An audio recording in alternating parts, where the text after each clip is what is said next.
Hello, it's 1:30 on June 10th, 2021. I have a confession to make. I'm not Charity Crouse. My name is Alex Mashulovich. At some point in time in the late 1990s, they had these congressional hearings. As part of these congressional hearings, there were matters related to allegations that there was a specific financial institution that was involved in abuse of private banking laws and engaging in acts of money laundering to cover up for significant crime. This crime included the brother of the then president of Mexico. There were other people that were involved, including heads of state, people that were very influential in ministries in foreign countries, including countries in Africa that I knew at the time were already involved in a very large scale trade that I myself was involved with. At some point in time, at least according to the identification of the case associated with the trial involving me, there were women from Latvia, some around the age of 23, that I approached and I offered to help get to the United States. I told them, if you work in this club, you'll make some money. You split the money with me over a period of time. We'll move on. Things will happen. Once they got to the United States, there's a different arrangement. It wasn't very prudent to just let them run around all over the place. So, according to what is on the public record, what is on the official record, they were locked in the room, and they weren't allowed to talk to anybody except for who I said they were allowed to talk to. And they might get to keep like $20 from what they did during the day. Sometimes they made a lot of money.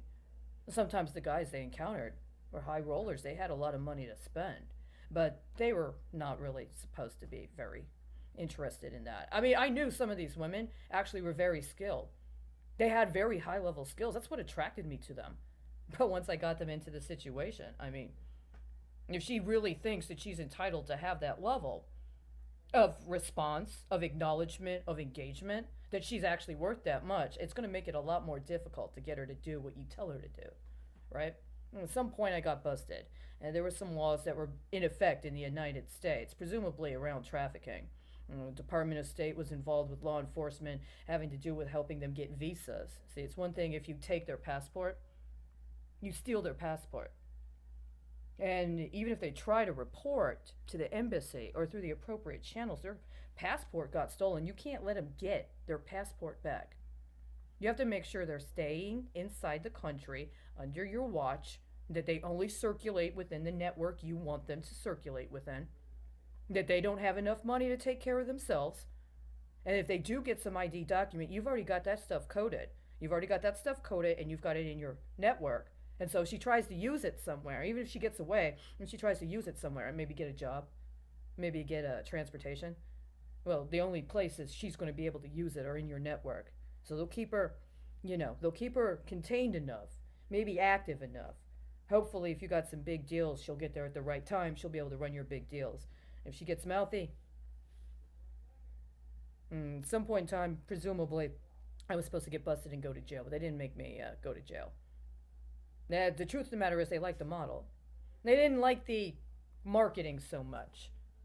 They needed it to have some other things. There were other things going on. So that's why that Busted City group really helped. What they did is they canceled those accounts, right? They had the hearing, they had some trials. But then what they did is they took a whole bunch of other reports that they didn't publicize and they didn't put in that hearing. But they allowed it to be connected to investigations associated with that hearing. So that when the hearing happened, then they were able to make justification for some off the record deals, right? Some deals that had some clauses, confidentiality, non disclosed. And then they took all that other crime that had been reported or all that other crime that had been identified and they just non disclosed it under the rubric of dealing with that. So you had a whole bunch of other accounts that weren't publicized, you didn't really know about, but they got collapsed and bundled in with those. And at a certain point in time, they flipped it. There were actual assets. There were actual connections. There were actual outstanding obligations. There were actual serious projects, like things that people would consider to be legitimate investments. It got compromised because of all the fraud. Well, you couldn't let that go. I mean, of course, that was the justification. Well, I mean, it was criminal. We busted some people, but I mean, it's too big to fail. Now, we already know that at a certain point in time when we're doing this sort of thing, there's going to be things that are going to come up. You're going to have to re-up. You're going to have to resupply. You're going to have to expand your network. Some of those people that might have been your higher paying customers. I mean, they might get married and then they don't want to, can you bury that? Well, what happens? I mean, think about it. You got 10 ladies. You're working with 10 ladies. Let's just say 10. And they all got what, 4 or 5 guys that you've already signed up as regular accounts. Some people to come in, circulate at a certain point in time. And then one of your big guys, one of your big commitments, he gets married or he goes and he does something somewhere else. He's not going to be coming around. You got to fill that gap. You got to get somebody else in there. It's pretty much what happened. It's pretty much what happened. Problem is, term life on that kind of stuff has to flip too. So at some point, once I go from being that, I have to transition. I have to become something else for a while. And in the meantime, there's all this policy happening. They got some sort of social political spear going on. It's no longer about those women from Latvia and sex trafficking, right? And at some point in time, they may get involved in, I don't know, healthcare, public health. Public health connected to maybe registration of sex workers so that we can deal with the potential spread of STDs and take away the shame and the stigma of having a STD. You get in at the right time, then you actually can get state funding to do that sort of thing. So you're no longer a pimp. You're no longer a trafficker. You know what I'm saying? Now, you might have to deal with having a weird name like that, but they got all of this insurance coverage now through Bus for Medicare. Why? Devices. Medical devices. I mean, apparently there was a period of time where that was a big deal. Why? Somebody's got a automated wheelchair. Somebody's got a request for something having to do with the intersection of the human body and a robotic or actually created, manufactured device that you have to associate with your biophysiological processes in order to function in a way that society says is supposed to be considered normal. I mean, you got to make money too, man. The state can't pay for everything. You got to give back. That's what they say. At some point, you got to give back, man. I mean, even if you're a pimp, even if you're a trafficker, I mean, we all have human rights. And at some point, especially if you got those nice favors that someone paid for you, changing the laws, give you a legitimate outlook, actually manipulating securities laws in order to flip really high-profile counts, including people connected to the fucking government way back in the day. Well, I mean, you wait long enough. Maybe not you, or maybe you. And one of your guys can be that guy in the government. I mean, think about it. If they get that shit legal, and then they should get that shit regulated, and then they take away the other regulation, and then they start taxing, but they also give you tax incentives and tax waivers, and then they start talking about infrastructure and green energy. See, that sounds a lot better than a bikini dancer, doesn't it? Doesn't everybody want a piece of that? I mean, what'd you think? You knew engineering? Or did you think you knew database programming? What do you think you're fucking programming, man? Right? And your identity, I mean, what do you really want about a fucking identity?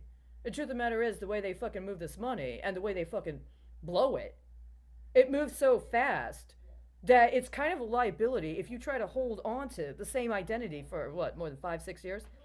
I mean, there's some people, they might want to try to peg it to something, right? But the truth of the matter is, what you really want to do is figure out how to adjust in the moment and just keep moving. If you just adjust in a moment and keep moving, and nobody's really going to hold you accountable for that deal that took 5, 10, maybe 20, 35 years. And if you're really, really lucky, you might get out of the other end, right? If you were part of the incipient stage, maybe you were kind of scandalous back then. It was kind of a scandal back then. There's a different way of being. Nobody wanted to talk about that. Nobody wanted to talk about cybernetics in 1995. Some people wanted to talk about transgender rights. What the fuck is that? Well, now, shit, you can get to the Supreme Court with that about being workers' rights as a transgendered person.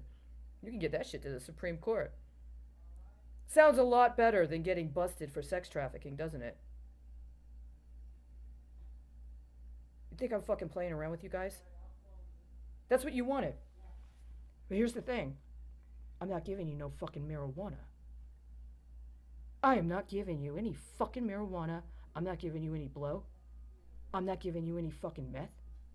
I'm not giving you any prescription meta-fucking-cations. Maybe I'll buy you some beer. Maybe I'll even get you a nice bottle of vodka, and if you're real good, I might get you some of that good Irish whiskey. Maybe you'll meet somebody that'll get you some Japanese stuff, but I'm not giving you any fucking drugs.